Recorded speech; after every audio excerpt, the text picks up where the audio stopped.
30 বছর আগে থেকে এই গজলটা আমি বলি, মনটি আমার ময়না পাখি খাঁচাতে রহে না, বারে বারে যাই চলে মন সোনার মদিনা, বারে বারে যাই চলে মন সোনার মদিনা।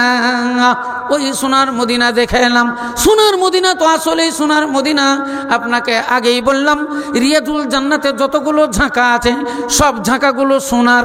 কাবা ঘরে 100 নম্বর একটা গেট আছে, 100 নম্বর গেটে যতগুলো ঝাঁকা রয়েছে সব সোনার ঝাঁকা। কাবা ঘরের যে দরওয়াজা, ওই দরওয়াজার উপরে 1 কুইন্টাল সোনা আছে। কাবা ঘরের নিচ দিয়ে একটা এইরকম বোল্ড, মানে মোটা একটা ব্লেড দেওয়া আছে, প্লেট দেওয়া আছে তলা দিয়ে, ওই তলাতে বালা আছে অনেকগুলো, 2 হাত 3 হাত পর পর বালা, ওই বালাগুলো সব সোনার। কাবা ঘরের সামনে একটা ঘড়ি ঘর আছে, বিশাল উঁচু ঘড়ি ঘর। ওই ঘরের ওপরে দেখবেন একটা চাঁদ চাপা আছে। ওই চাঁদটা মক্কার যেখানেই যান না কেন তাকিয়ে দেখলে ওই চাঁদটা দেখতে পাবেন। এত উঁচু আছে, 28 তলা 30 তলা বিল্ডিংয়ের উপর দিয়ে ওই চাঁদটা দেখতে পাওয়া যায়। ওই চাঁদটা হলো সম্পূর্ণ সোনা। ঘড়ি ঘরের একটা কাঁটা 1 কুইন্টাল ওজন। দেখে মনে হয় টিকটিক করছে, কিন্তু কাঁটা 3টা 1 কুইন্টাল ওজন। হ্যাঁ, ওই ঘড়ি ঘরটা দেখবেন, যেখানেই তাকাবেন মক্কা থেকে আপনি দেখতে পাবেন। আমার দিনের রাসূল সরকারে দো আলম তাজদারে মাদানী রাস্তা দিয়ে হাঁটতেন না, সেই রাস্তাতে ওই কুটনি বুড়ি আবু লাহাবের স্ত্রী উম্মে জামিল যেই রাস্তা দিয়ে হাঁটতো আল্লাহর নবী কাঁটা বিছিয়ে দিত। ওই রাস্তাটা ওই রকমই রয়েছে। আবু জেহেলের বাড়িতে গোটা পায়খানা তৈরি হয়েছে, বাথরুম তৈরি করা আছে। আল্লাহর নবী মক্কা ছেড়ে মদিনা যান, তখন গারে শহরে আশ্রয় নিয়েছিলেন। 3 কিলোমিটার ওজন, 3 কিলোমিটার উপর সেই পাহাড়টা। যারা ওপরে যায় মানুষগুলো টিপ টিপ টিপ টিপ করে। আমার মনে মনে হলো, আল্লাহর নবী এত উপরে গেলেন কেমন করে, অত উপরে চড়লেন কেমন করে। আবার এই শত্রুদল দুশ্মনেরা এত পিছু করে আল্লাহর নবীকে তাড়া করলো। ইসলাম দরদি ভাইয়ের আমার, আবার দেখতে পাওয়া গেল আমার দিনের রাসূল সরকারে দো আলমের ওপর যে কোরআন শরীফ নাযিল হইয়াছিল, হীরা পাহাড়, সেটাও দেখতে পাওয়া গেল, যেটাকে জাবালে নূর বলা হয়। আমার দিনের রাসূল সরকারে দো আলম যে বদরের যুদ্ধে যুদ্ধ কইরাছিলেন, যেখানে 10,000 ফেরেশতা নাযিল হইয়াছিল, যেই পাহাড়টার ওপরে, ওই পাহাড়টাও দেখলাম। ওই 10,000 সাহাবার কবর, যেটাকে বলা হয় জান্নাতুল বাকি, রিয়াদুল জান্নাতের সামনাসামনি একটু দূরে 2 মিনিটের রাস্তা বিশাল একটা গোরস্থান আছে। ওই গোরস্থানে আমি নিজে ঢুকেছিলাম, খাটুলি আমি নিজে ধরেছি, নিজে কবরে লাশ নামিয়ে আমি ইট বহন করেছি, ইট দিয়ে দিয়ে আমি নিজে মাটি দিয়ে এলাম। আল্লাহ রাব্বুল আলামিন আমাকে নিজে দেখিয়েছে। আমি দেখলাম ওই মসজিদে গামামা, যেই মসজিদে আল্লাহর নবীর জন্য দোয়া করতে বলা হয়েছিল। একবার সৌদি আরবে 3 বছর পানি হয়নি, 3 বছর অনাবৃষ্টির কারণে সমস্ত খাজুরের গাছের পাতাগুলো শুকিয়ে গেছিল, পশু পক্ষীগুলো মারা যাচ্ছিল। আল্লাহর নবী খুতবা দিচ্ছিলেন ওই মসজিদে গামামাই। সাহাবারা বললেন, ইয়া রাসূলুল্লাহ, পানি নাই, একটু আপনি দোয়া করুন, আল্লাহ যেন পানি বর্ষণ করে। আল্লাহর নবী ওই মসজিদে গামামাই তিনি দোয়া করেছিলেন। আল্লাহ গো, ওই মিম্বারে বসে বসেই মিম্বারে চড়ি দোয়া করলেন, আল্লাহ তুমি পানি দাও, আল্লাহ তোমার রহমতের পানি নাজিল করো। সাহাবারা বর্ণনা দিচ্ছেন, এমন পানি বর্ষণ হলো, মসজিদ থেকে বেরিয়ে আমরা বাড়ি যেতে পারিনি, পানিতে সব লয়াকার হইয়া গেল।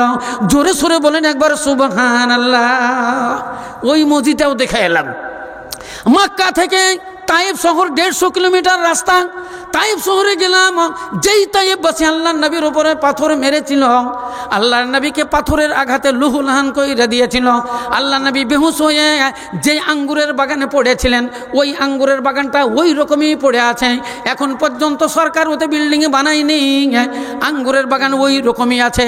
উতবা সাইবা যেই রাস্তা দিয়ে চলতো, উতবার ঘর, সাইবার ঘর, আবু লাহাবের ঘরগুলো ওই রকমই পড়ে আছে। ওইখানে একটা মসজিদ নির্মাণ আছে।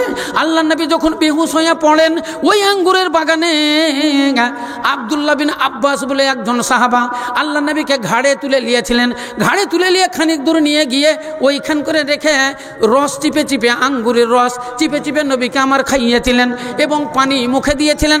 ওইখানে একটা মসজিদ নির্মাণ হয়েছে, মসজিদটার নাম হলো আব্দুল্লাহ বিন আব্বাস। মসজিদটার নামই হলো আব্দুল্লাহ বিন আব্বাস। একটা পাহাড় দেখলাম, বিশাল পাহাড়, যেই পাহাড়টার নাম হলো জেবালে রামাল, এটা হলো বালুর পাহাড়, সেটাও দেখলাম। মিনার ময়দানে লক্ষ লক্ষ তাম্বু, যে তাম্বুর শেষ নাই, তাম্বুটাও দেখলাম। ইসলাম দরদি ভাইয়ের আমার, মক্কা ছেড়ে মদিনা 450 কিলোমিটার রাস্তা। আপনি একটু ভাবেন তো, আল্লাহ নবী মক্কা ছেড়ে মদিনা হিজরত করে পালিয়ে গেলেন। শুধু পাহাড়ি পাহাড়, এক একটা পাহাড় 5 কিলোমিটার লম্বা, এক একটা পাহাড় 10 কিলোমিটার লম্বা, এক একটা পাহাড় 2 কিলোমিটার 3 কিলোমিটার উঁচু। আল্লাহ নবী এই পাহাড় ভেদ করে গেলেন কেমন করে? 450 কিলোমিটার রাস্তা। আপনার এখান থেকে কলকাতা কত? কৃষ্ণনগর থেকে 100 কিলোমিটার, আর আপনার এখানে বেথুয়া, হ্যাঁ, তাহলে এটা হলো আপনার পাগলাচণ্ডী, পাগলাচণ্ডী দেবগ্রাম, সোনাডাঙ্গা, বেথুয়া, মোড়াগাছা, ধুবুলিয়া, বাহাদুরপুর, কৃষ্ণনগর। এই দিকে হলো 7টা, মানে 5 7 35, তাহলে এদিকে হলো 30 কিলোমিটার আর ওই দিকে হলো 100 কিলোমিটার। এখান থেকে 130 কিলোমিটার। কলকাতা আপনার এখান থেকে 130 থেকে 35 কিলোমিটার রাস্তা, আর মক্কা থেকে মদিনা হলো 450 কিলোমিটার রাস্তা। বলেন ওই পাহাড়ি এলাকায় আল্লাহ নবী গেলেন কেমন করে? সেখান দিয়ে উঠে সওয়ার হয়ে গেলেন কেমন করে? আল্লাহ নবী পায়ে দলে ওই পাহাড়ের ওপর দিয়ে গেলেন কেমন করে? আর গেলেন কতদিন ধরে? নবী আমার খেলেন কি? ইসলাম দরদি ভাইয়ের আমার, চিন্তা করতে গেলে ব্রেন ফেল হয়ে যায়। তাই আল্লাহ নবী মক্কা ছেড়ে মদিনা হিজরত কইরা চলে গেলেন। দেখলাম ওই জায়গাটা, যেই বদরের উহুদের যুদ্ধে আল্লাহ নবী বলে দিয়েছিলেন এই পাহাড়ের তোমরা নিকটে থাকবে, খবরদার আমাদের জিত হোক আর হার হোক, উহুদ পাহাড়ের এই সুরঙ্গ পথ তোমরা ছাড়বে না। সাহাবারা লোভে পড়ে সেই রাস্তাটা ছেড়ে দিয়েছিল। তারা দেখলো আমরা গনিমতের মাল লুটপাট করব, আমাদের জিত হয়ে গেছে। এই দিকে খালিদ বিন ওয়ালিদ অনেকগুলো মানে তার সৈন্য সামন্ত নিয়ে আল্লাহ নবীর সাহাবাদের উপর আক্রমণ করেছিল। ওই জায়গাতে ৭৭ জন মুসলমান শহীদ হয়ে গেছিল আর ৭৭ জন মুসলমান কয়েদ হয়ে গেছিল। ওই ৭৭ জনের কবরস্থান দেখে এলাম, যেখানে আমির হামজার কবর। ওই ৭৭ জন শহীদের মধ্যে আমির হামজার কবরটা করে সামনে আছে, ওইটা ইট দিয়ে ঘেরা, পাথর দিয়ে ঘেরা আছে, ঢাকা। কিন্তু একটা তো কোনো রুম নাই, একটা তো কোনো বিল্ডিং নাই, একটাও কোনো গাছ করা মানে কিছুই নাই, খালি একটা একটা করে পাথর দেওয়া আছে, আগে একটা পাথর পিছনে একটা পাথর। ওইটাও দেখে এলাম। ইসলাম দরদি ভাইয়ের আমার, দিনের রাসূল সরকারি দোয়ালাম তাজদারে মাদানী, তিনি বলে গেছেন ভাগ্যবান ওরাই যারা কাবা শরীফের জিয়ারত করলো, ভাগ্যবান ওরা যারা মদিনাতুল মুনাওয়ারার জিয়ারত করলো। আল্লাহ নবী বলেছেন যেই ব্যক্তি আমার কবরের জিয়ারত করলো, আমার মরার পরে সে যেন আমার জিন্দায় আমার জিয়ারত করলো। জোরে সোরে বলেন একবার সুবহানাল্লাহ। দেখালাম আবু বকরের মসজিদ, দেখলাম উমারের মসজিদ, দেখলাম হযরত বেলালের মসজিদ, দেখলাম ফাতেমার বাড়ি, দেখলাম হযরত আবু বকর সিদ্দিক রাদিয়াল্লাহু তাআলা আনহুর বাড়ি, এবং দেখলাম হযরত উমর ফারুক রাদিয়াল্লাহু তাআলা আনহুর বাড়ি। সব দেখাইলাম। যেই বেলাল রাদিয়াল্লাহু তাআলা আনহুর মানে মসজিদ, যেখানে তীর মেরেছিল কাফেরেরা, এখন পর্যন্ত তীরের ঘা ওই মসজিদের উপরের মিনারের উপরে এখন পর্যন্ত লাগা আছে। আল্লাহ নবী ওই মসজিদে নামাজ পড়ছিলেন। যেই মসজিদে সর্বপ্রথম মদিনাতে গিয়ে আল্লাহ নবী নামাজ পড়েছেন, ওই মসজিদটা ওই রকমই আছে। একটা ওপর থেকে একটা পাথর গড়িয়ে দিয়েছিল ওই মক্কার ওই কাফেরেরা, তারা ছাড়েনি আল্লাহ নবীর পিঠা। উতবা সাইবারা ওপরে পাহাড়ের ওপর থেকে একটা পাথর গড়িয়ে দিয়েছিল। এই পাথরটা গড়তে গড়তে গিয়ে হযরত মুহাম্মদের ওপরে লাগবে আর নবী ওখানেই পড়ে মরে যাবে। এই জন্য তারা পাথরটা ছেড়ে দিয়েছিল বিশাল পাহাড়ের ওপর থেকে। জিবরাইল নাজিল হলো, বলছে নবী গো, আপনি নামাজ পড়ছেন, কাফেররা পাথর গড়িয়ে দিয়েছে, এই পাথর আপনার উপরে পড়বে, আপনি মারা যাবেন। নবী সঙ্গে সঙ্গে ইশারা করেছিলেন, এ পাথর তুই রুখে যা। ওই পাথরটা এখন পর্যন্ত দাঁড়িয়ে আছে। উপর থেকে গড়তে গড়তে এসে আল্লাহ নবীর আঙ্গুলের ইশারাতে দাঁড়িয়ে গেছে। একবারে এইরকম পাথর এখন পর্যন্ত দাঁড়িয়ে আছে। আপনি দেখলে অবাক হয়ে যাবেন। হুড়ুক করেই হয়তো পড়বে, কিন্তু এখন পর্যন্ত আছে, কিয়ামত পর্যন্ত থাকবে। ইসলাম দরদি ভাইয়ের আমার, বহু জিনিস দেখার আছে, আপনি দেখবেন আর মনকে শান্তি দিবেন, বুঝাবেন না।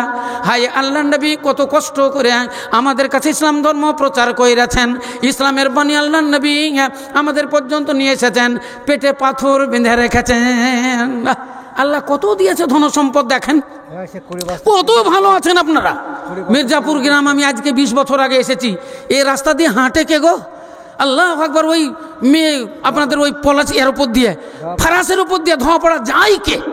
আল্লাহ আকবার, আজকে দেখেন কত সুন্দর টুকটুক চলছে, তো মনে হচ্ছে যে শাঁ করে চলছে, বাড়িগুলো কত সুন্দর হয়ে গেছে। আল্লাহর হাজার হাজার শুকর, আল্লাহ অনেক দিয়েছে আপনাদের, আল্লাহ শুকরিয়া করেন। যাক, আর একজন দিয়েছে দান, কি নাম? আচ্ছা, রবিউল ইসলাম স্বর্ণকার, উনি দিয়েছেন 20 ব্যাগ সিমেন্ট। আলহামদুলিল্লাহ আলহামদুলিল্লাহ, জাযাকুমুল্লাহু খাইরাল জাযা, জাযাকাল্লাহ হাইয়াকাল্লাহ, নারে তাকবীর। রবিউল ইসলাম 20 ব্যাগ সিমেন্ট, এটাই আমার শেষ দোয়া। যে যেখানে আছেন হাত তোলেন, আল্লাহুম্মা আমিন। আলহামদুলিল্লাহি রাব্বিল আলামিন ওয়াল আকিবাতু লিল মুত্তাকিন ওয়াসসালাতু ওয়াসসালামু আলা রাসূলিল কারীম। আল্লাহুম্মা সাল্লি আলা মুহাম্মাদ ওয়া আলা আলি মুহাম্মাদ কামা সাল্লাইতা আলা ইব্রাহিম ওয়া আলা আলি ইব্রাহিম ইন্নাকা হামিদুম মাজিদ। ইয়া রব, এ পরওয়ারদিগার আলম রব্বুল আলামিন, আমরা पापी तापी गुनहगार तेरे दरबार में हाथ उठाकर दुआ मांगते हैं रब, हमारी तमाम गुनाह को तू दरगुजार फरमा, हमारे तमाम गुनाह को तू माफ फरमा दे। रब्बुल आलमीन, সন্ধ্যা থেকে নিয়ে এতক্ষণ পর্যন্ত তোমার বান্দা বান্দিরা যা দান করলো, আল্লাহ সকল দানের দান তুমি সাদরে কবুল করে নাও। শেষের বেলাতে রবিউল ইসলাম ইনি 20 ব্যাগ সিমেন্ট তোমার ঘর নির্মাণের জন্য দান করলো। এই রবিউল নামে দেখো যেখানেতে ছিল, তোর রাহে 20 ব্যাগ সিমেন্টও দানিল। এ সাব্বাস যোগ সাব্বাস যে তুমি তোমার জন্যতে দোয়া করিতেছি আমি, আর দোয়া করি আমি ও গো কাদের গনি, আখেরে পিলাইয়া দিও কৌসারের পানি। মরিয়া গিয়াছে যত জাতি গানা, তাসাবাদি গুনাহ মাফ করো গো রব্বানা। রব্বানা আতিনা ফিদ দুনিয়া হাসানা ওয়া ফিল আখিরাতি হাসানাতাও ওয়া কিনা আযাবান নার। রব্বানা তাকাব্বাল মিন্না ইন্নাকা আনতাস সামিউল আলিম। আমিন সুম্মা আমিন। আখির দাওয়ানা আলহামদুলিল্লাহি রাব্বিল আলামিন। আসসালামু আলাইকুম ওয়া রাহমাতুল্লাহি ওয়া বারাকাতুহু। আপনারা সকলেই সুখে থাকেন, ভালো থাকেন।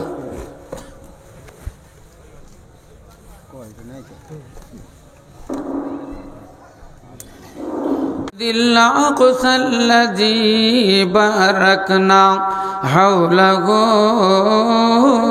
লিনুরিয়াহু মিন আয়াতিনা ইন্নাহু হুয়াস সামিউল বাসীর।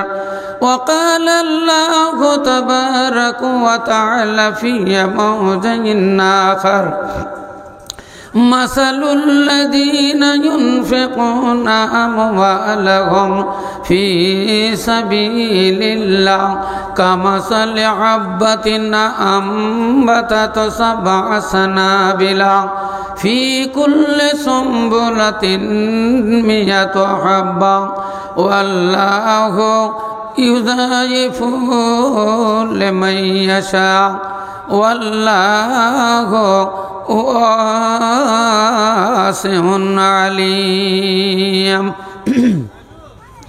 নারে তাকবীর, জোরে সোরে লিল্লাহি তাকবীর। परवरदिगार आलम, परवरदिगार आलम, तेरा ही है सहारा, तेरे सिवा जहाँ में कोई नहीं हमारा। परवरदिगार आलम, तेरा ही है सहारा, तेरे सिवा जहाँ में कोई नहीं हमारा। नूह के सफीना को तूने खोदा, तूफान से बचाया, हर मुश्किलों में तू बंदों का काम आया। परवरदिगार आलम, परवरदिगार आलम, तेरा ही है सहारा, तेरे सिवा जहाँ में कोई नहीं हमारा, तेरे सिवा जहाँ में कोई नहीं हमारा। यूनुस को तूने खोदा, मछली की पेट से निकाला, हर मुश्किलों में तो आयुब को संभाला। दाता तेरी करम का, दाता तेरी करम का नहीं कोई किनारा, नहीं कोई किनारा। परवरदिगार आलम, परवरदिगार आलम, तेरा ही है सहारा, तेरे सिवा जहाँ में कोई नहीं हमारा, तेरे सिवा जहाँ में कोई नहीं हमारा। শ্রদ্ধেয় আজকের এই মহতী সভার যোগ্যতম সভাপতি মহাশয়, ওলামায়ে ইকরাম, মুআজ্জাজ হাজিরিনে জালসা, পর্দার অন্তরালে আরও রাস্তাঘাটে এদিকে সেদিকে ছড়িয়ে ছিটিয়ে থাকা অবলা ও সরলা মা ও ভগ্নীগণ, প্রশংসা মাত্রই আল্লাহর, যার প্রশংসা ও গুণগান করে শেষ করা যাবে না, যার ইশারা বাজিতে সূর্য পূর্ব গগনে উদিত হয় এবং পশ্চিম গগনে অস্তমিত যায়, যার বিনা হুকুমে একটি গাছের পাতাও নড়ে না। আপনি আমি কোনো মানুষ আমরা এক কদম বাড়াতে পারি না। সেই মহান করুণাময় আল্লাহ তাবারাক ওয়া তাআলার কিঞ্চিত পরিমাণ প্রশংসার পরে পরে আমাদের ইহজগত ও পরজগতের নেতা মুরুর দুলাল সরওয়ারে কায়নাত, নবী কুলের শিরোমণি তাজদারে মাদানী আহমদে মুজতবা মোহাম্মদ মুস্তফা সাল্লাল্লাহু আলাইহি সাল্লামের উপর লাখো লাখো শান্তির ধারা বর্ষিত হোক। জোরে সোরে একবার বলেন আল্লাহুম্মা আমিন। ভাইয়েরা আমার, বাবা জীবনেরা আমার, আপনারা সকলেই জানেন বেশ কয়েকদিন আগে থেকেই আপনাদের জানানো হয়েছে যে আপনাদের এই গ্রামের ওই পাড়াতে যে বড় মসজিদ, আগেকার মসজিদ, ওই মসজিদের উন্নতিকল্পে আজকের এই জালসা। মসজিদটা ওই পাড়ায় আর জালসা হয়ে গেল এই পাড়ায়। কারণটা হলো ওইখানে জায়গাটা খুব শর্ট। মসজিদের যে সামনেকার বারান্দাটাতে আমি ঢুকেই মনে মনে ভাবলাম কি ব্যাপার, এইরকম এত শর্ট কেন? আমি জিজ্ঞাসাও করলাম তো বলছে মৌলানা আর জায়গা নেই, আমাদের কোনো দিকেই জায়গা নেই, পূর্বেও নাই, পশ্চিমেও নাই, উত্তরেও নাই, দক্ষিণেও নাই। তবে পূর্ব দিকে যে জায়গাটা আছে ওই বাড়িওয়ালা, ওই জায়গাওয়ালা, ওরা ওই জায়গাটা দেয় না। আর দেয় না, মনে হয় তার দরকার আছে, প্রয়োজন থাকলে তো দিতে পারবে না। তবে কথা হলো যদি প্রয়োজন থাকলেও যদি দেওয়ার সম্ভব হয় তো দিয়ে দিলে কিন্তু জায়গাটা আল্লাহর খাতে খুব ভালো হয়, আল্লাহর কাছে খুব ভালো হয়। মানুষ জান্নাত নেওয়ার জন্য পাগল আছে গো, কিছু কিছু মানুষ জান্নাত নেওয়ার জন্য পাগল আছে। আমি মাঝে মাঝে কথাটা বলি যে খুব মিথ্যা কথা আমি কম বলি। মেলা মৌলানারা মিথ্যাও বলে, অনেক জনও মিথ্যা বলে, কিন্তু আমি মিথ্যা কথা বলি না। যদি বলি তো এটাও মিথ্যা, কিন্তু বলি। আর মিথ্যা কথা বললে হয় আমি বাঁচব, না হয় আপনাকে বাঁচাবো। এমনি হাসতে খেলতে ঝুট নেই বলেগা, হাসতে খেলতে আমি মিথ্যা কথা বলি না। আপনাকে যা বলবো আমি সত্যই বলবো। এই আমি ধুলিয়ান এলাকাতে খুব জালসা করি, ঝাড়খণ্ড বিহার এলাকায়। পরশু দিনও ওখানে ছিলাম, আবার কাল বাদ দিয়ে পরশু দিনও ওই ঝাড়খণ্ডে যাব, ওইদিকে অনেক জালসা আমার। তো ধুলিয়ানে নেমে আপনার ডাক বাংলাতে নেমে ডান সাইডে দেখবেন একটা আছে ওই রেলগেট, আপনাদের রেলগেটের মতো। রেলগেটটা পার হয়ে 1 মিনিটের রাস্তা দেখবেন একটা দোতলা পতাকা কোম্পানির মসজিদ আছে। তো ওই মসজিদে আমি নামাজ পড়তে গেলাম আসরের। ওখানকার যে ইমাম তার নাম হলো মেহবুব আলম, এখন বক্তা হয়েছে, বাংলাদেশও যাচ্ছে। তো আসরের নামাজ পড়ে দেখলাম 4টা এসি চলছে মসজিদে। আমি বেরিয়ে বললাম, এগো মেহবুব, তোমাদের এই এসি তোমরা কবে কিনলা? 4টা এসি মসজিদে দিয়েছো তোমরা, দারুণ গো, গরমের দিন এসির মসজিদে এসির দরকার। তো বলছে মৌলানা আপনাকে বলবো কি, একজনেই দিয়েছে। আমি বললাম একজনেই দিয়েছে? বলে হ্যাঁ। বলতে বলতে দেখছি তো সেই ভদ্রলোক বেরিয়ে চলে আসছে, মাথার চুলগুলো তার হলুদ মাখা, মানে এইরকম হলদি, আবার দাড়ি তো ওই হলদি, তার মানে ওই মেহেন্দি যেটাকে বলছে। এখনকার মেহেন্দি নয়, হাদিস কোরআন হিসাবে ভালো করে যদি দেখা যায় এই মেহেন্দি জায়েজ নয়। তার মানে আল্লাহ রসুল যে মেহেন্দি দিতেন ওই মেহেন্দি আলাদা, গাছের মেহেন্দি, আপনাকে গাছ থেকে বেটে দিতে হবে। এগুলো সব কেমিক্যাল, এগুলা যেগুলা কালো কেমিক্যাল দেয়, ওই কালো এই কেমিক্যাল একই জিনিস। হ্যাঁ, এবার মৌলানাদের ফতোয়া আছে, কেউ বলছে হ্যাঁ জায়েজ বলে মৌলানারা দিচ্ছে, বড় বড় মৌলানা, বড় বড় মুফতিরা দিচ্ছে, যেমন মৌলানা নূর আলম সাহেব কত বড় মৌলানা, সেও দেয়। আমাদের আবু তাহের সাহেব উনিকেও দেখছি উনি দিয়েছেন। ভালো ভালো মৌলানা, যে আপনার আমাদের শওকত মৌলানা মরে গেলেন, উনিও দিতেন। ভালো ভালো মৌলানারাই দিচ্ছে। যত সালফি পন্থীর মৌলানা, প্রায় মৌলানাদের দেখবেন যে এগুলো আছে, এটা আছে। আমাকে কিন্তু ভালো লাগে না, হ্যাঁ, হয়তো আমার ভুল হচ্ছে।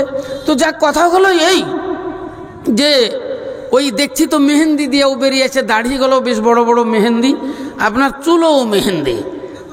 আমি বললাম আসসালামু আলাইকুম, বলছে ওয়ালাইকুম আসসালাম।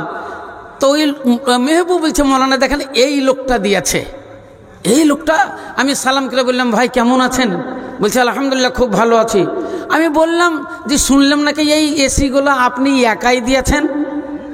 তো বলছে হ্যাঁ, আল্লাহ দেওয়ালছে তাই দিয়েছি। মৌলানা আপনারাই তো বলছেন যে দুনিয়াটা কয়দিনের জন্য, আসল জায়গা তো হলো পরকাল, আসল জায়গা হলো তো মানুষের জান্নাত। জান্নাতটা নেওয়াই তো আমাদের আসল কাজ। দুনিয়াতে নামাজ, রোজা, হজ, যাকাত, দান, খায়রাত, মাই বাপের সেবা ভক্তি, ছোটদের স্নেহ আদর, বড়দের ভক্তি, তারপরে স্বামী সেবা, স্বামী ভক্তি, এ সবই তো তার মূলই হলো আমাদের জান্নাত। জান্নাত নেওয়ার জন্যই তো আমরা করি। তো এইটা করেছি আমি, আর কি লাগবে বলেন? বলছে আরো কি লাগবে বলেন? আল্লাহর জান্নাত নিতে গেলে আরো কি দরকার? সব দিয়ে দেব। তাহলে দেখেন মানুষ কত পাগল আছে। কেউ জান্নাতের পাগল আছে আর কেউ দুনিয়ার পাগল আছে। এই দেখেন বেশি এখানে একটা বক্তব্য দিয়ে গেল মৌলানা, শৈলাডাঙ্গাতে গত বছরের আগা বছর আমার জালসা পড়েছিল। তো একটা বাড়িতে গল্প করতে করতে লোকটার বয়স হলো 75 বছর। তো গল্প করতে করতে বলছে মৌলানা আজ পর্যন্ত একটা ফকিরকে আমি 5টা টাকাও দিনি। 75 বছর বয়স। ও বলছে দান খায়রাত দেখলে আমাকে ঘৃণা লাগে, আমি জীবনে কোনোদিন 5টা টাকা কোনো ফকিরকেও দিনি। বয়স হলো 75। লোক তাহলে কেমন আছে গো? আল্লাহু আকবার। দুনিয়া ঘুরতে ঘুরতে কত কি যে দেখলাম। এই দেখেন বীরপুর মাদ্রাসাতে আমি ছিলাম। ওই বীরপুরে এক ইমাম সাহেব, যে বড় মসজিদের ইমাম সাহেব মারা গেছেন। আমি জালসাতে উঠবো তো ফোন করছে একজন এসে, যে মৌলানা আপনাকে তাড়াতাড়ি ইমাম সাহেব ডাকছে। আমাকে বাবজি বলতো আর আমি ওনাকেও বাবজি বলতাম। আমি বললাম যে বাবজি এখন যাওয়া হবে না, আমার এক্ষুনি টাইম। রাত তখন 12টা বাজে। জালসা শেষ হয়ে গেল 3টার সময়তে, 4টার সময়তে ফজরের নামাজ পড়ে চলে গেলাম ওর কাছে। গিয়ে আমি বলছি দেখছি তো কুকুরি হয়ে পড়ে আছে, ওই চট বুনা, আগেকার সেই চট এখন আপনারা জানেন না, ওই খাটে দড়ি টাঙা থাকে, ওই দড়ির উপর কুকুরি হয়ে পড়ে আছে। তা বলছে আসসালামু আলাইকুম বাবজি কেমন আছেন? তো বলছে বাবা আলহামদুলিল্লাহ ভালো আছি। বাবজি তুমি ভালো আছো? আমি বললাম খুব ভালো আছি। তো আপনি আমাকে হঠাৎ করে ডাকলেন কিসের জন্য? আমি রাত্রে আসতে পারিনি, তখন আমার বক্তব্য। এই বলতে বলতে দেখছি তো 2 চোখ দিয়ে থর করে পানি পড়ছে, কানতে লেগেছে। আমার আইডিয়া যে ঠিক চাচি কিছু বলেছে আর না ভাইয়েরা কিছু বলেছে। আমি বললাম বাবজি কানবেন না, চাচি কিছু বলেছে নাকি, না ভাইয়েরা কিছু বলেছে? তো বলছে বাবজি তোমার চাচিও খুব ভালো, তোমার ভাইয়েরাও খুব ভালো। আজ পর্যন্ত তোমার চাচি আমাকে কোনোদিন একটা জীবনে অন্যায় বলেনি, তোমার ভাইয়েরও আমাকে জীবনে কোনোদিন অন্যায় বলেনি। বেশি দূরের কথা বলছি না, সত্য কথা। মিথ্যা হলে পরে আপনাকে বোম্বাইয়ের কথা বলতাম, না হয় দিল্লির কথা বলতাম, যেখানে আপনি যেতে পারেন না। সামান্য বীরপুর ইমাম সাহেব বলছে, বাবজি আল্লাহর কাছে আমি প্রতিজ্ঞা কইরাছিলাম যেই রাত্রিতে আমার মৃত্যু হবে সেই রাত্রিতেও যেন আমার তাহাজ্জুদের নামাজে কাজা না হয়ে যায়।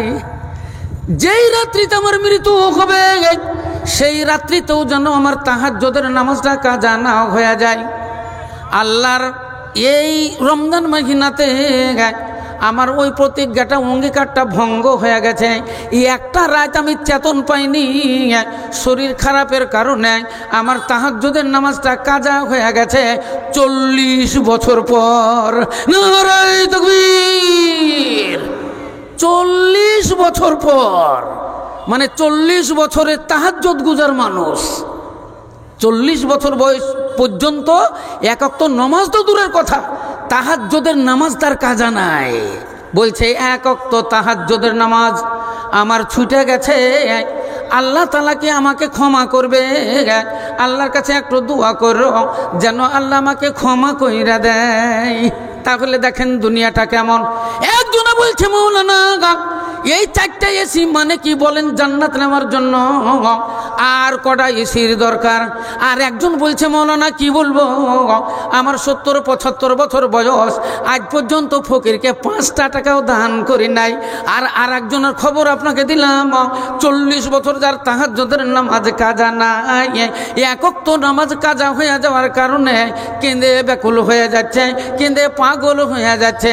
তাহলে মহান আল্লাহ রাব্বুল আলামিন এই পৃথিবীতে কত রকমের মানুষ তৈরি করেছেন।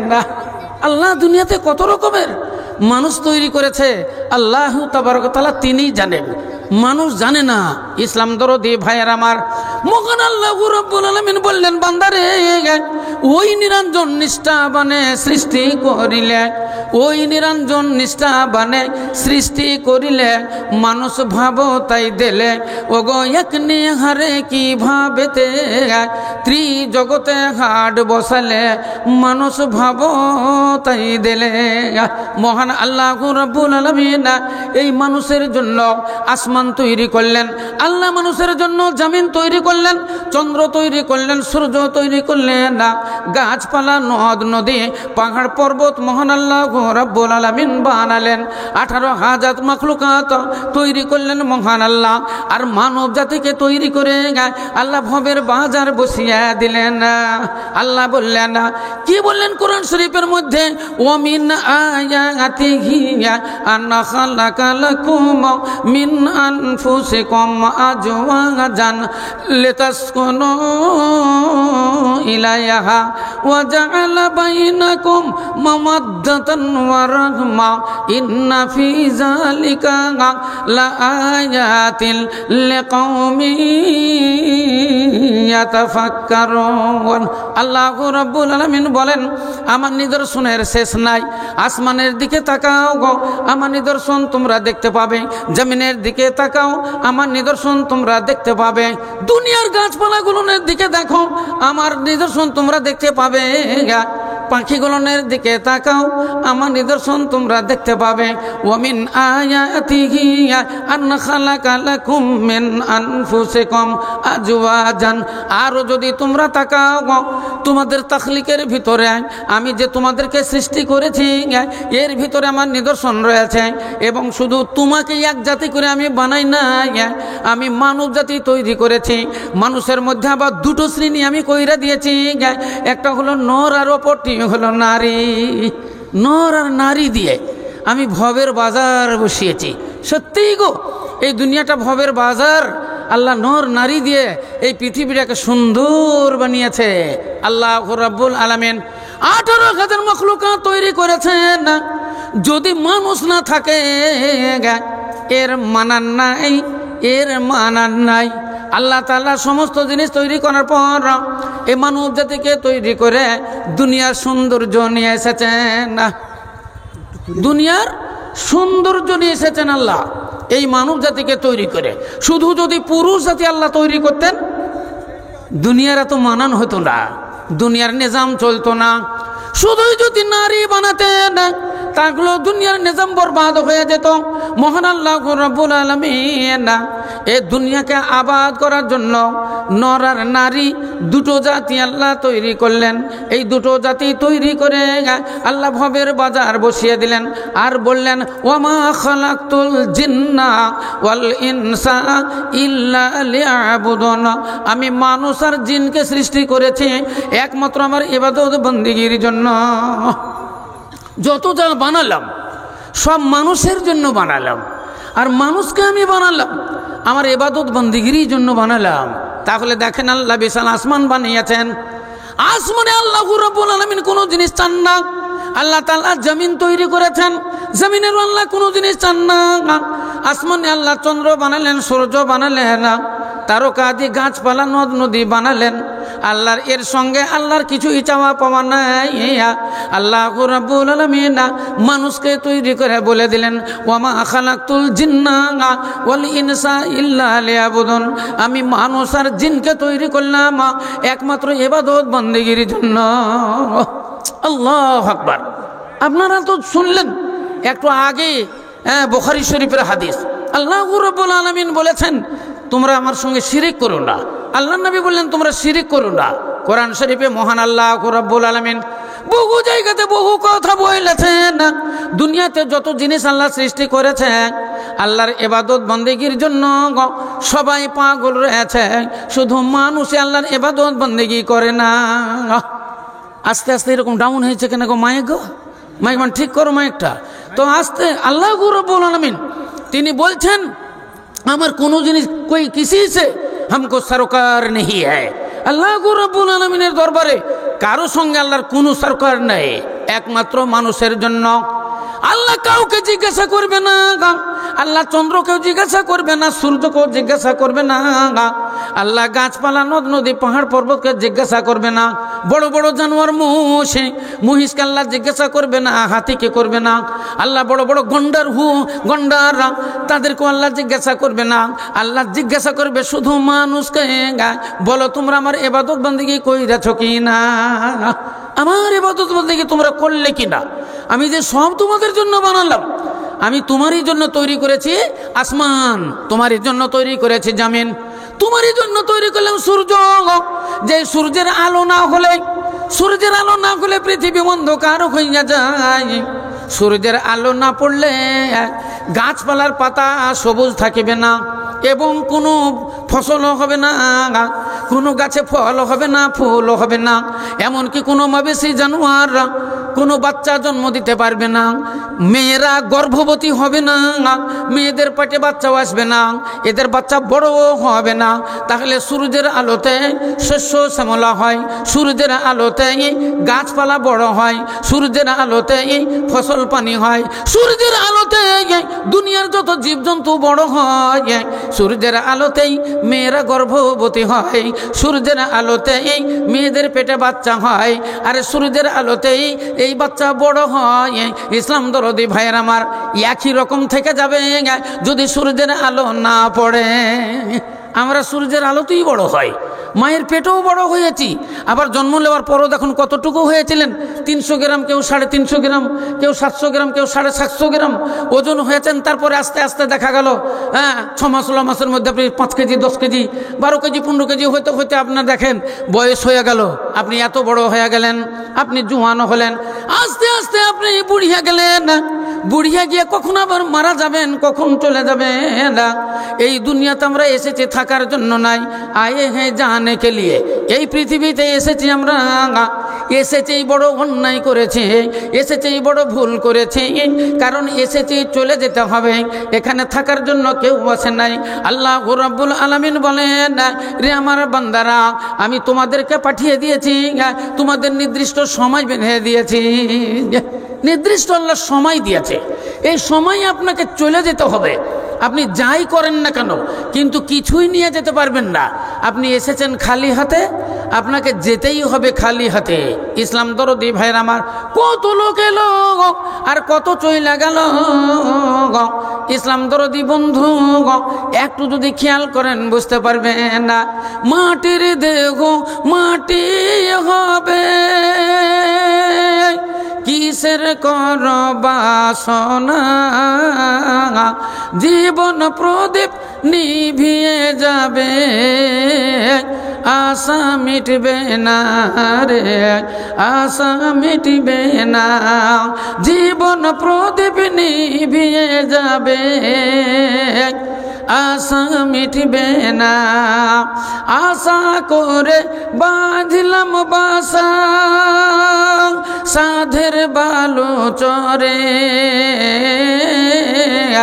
সেই ঘর আমার উড়িয়ে নিল সর্বনাশা ঝড়ে, আসলে তো সবই ফাঁকি, কব্বর ঠিকানা,